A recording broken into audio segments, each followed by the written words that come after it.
Hello, my name is Russell Preston Brown from Adobe Systems, and in this tutorial, I'm going to discuss some of my favorite new features here in the brand new Adobe Photoshop for the iPad. I'm going to discuss my favorite features for creating a selection and then adjusting that selection, as well as my favorite keyboard shortcuts. Let's get started in this project where I'm going to make a selection of this manhole, and I'm going to show some of my keyboard shortcuts in the process.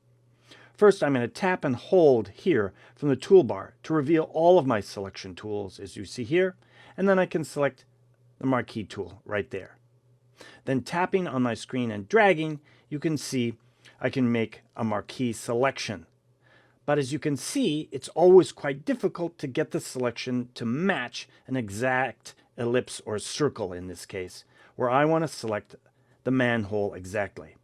But here it is, one of my favorite keyboard shortcuts that's only available for the iPad if you have a keyboard. And that's the letter F on your keyboard, right there. Now you can see here, after I've selected the F key once, I have a preview. If I tap again on the F key, I can cycle through the different preview modes. The mode I'm looking for is this mode right here. Now I can clearly see the shape of my selection against my background image. Now what I want to do is transform this selection.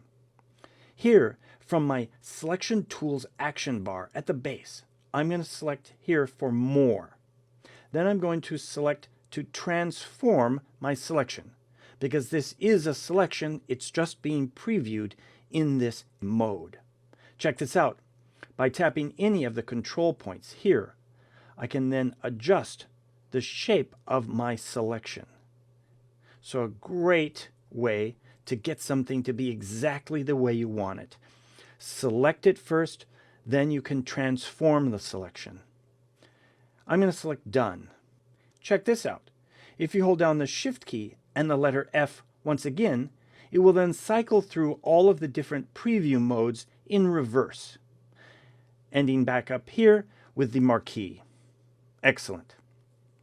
Now that I have my selection, let's use another keyboard shortcut of Command C to copy the selection, then Command V to paste it. As you can see here in my detailed view of my layers to the right, I now have layer number 1. You can also access all of these tools here from the taskbar.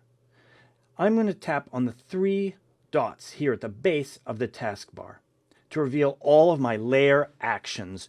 I've simply used a keyboard shortcut to quickly get to the copy layer, as you see here, and then the paste. Now that I have a second layer, let's do a transformation of this layer. I want to rotate the layer. I can refer to my keyboard shortcuts again and select the letter N, and I can then transform this. I could also transform this by going over here to my toolbar and selecting the transformation tool and do the same exact thing as I did with my letter N for my keyboard shortcut. I'm going to select Done. Let's finish this all off with some classic keyboard shortcuts. From my keyboard, I can select the Command Z and go back one step. In fact, I can continue and go all the way back to my original image you see here. And of course, if you don't have a keyboard, you can go up to these icons here at the top of the menu bar to undo or redo right here. Then finally, right over here under the question mark in the far right corner, if I tap on the question mark, I can reveal all of my keyboard shortcuts right here under View Keyboard Shortcuts. Check them all out here and use them for all of your Photoshop projects. There you have it, some great tips and techniques here in the new Adobe Photoshop for iPad. Give it a try.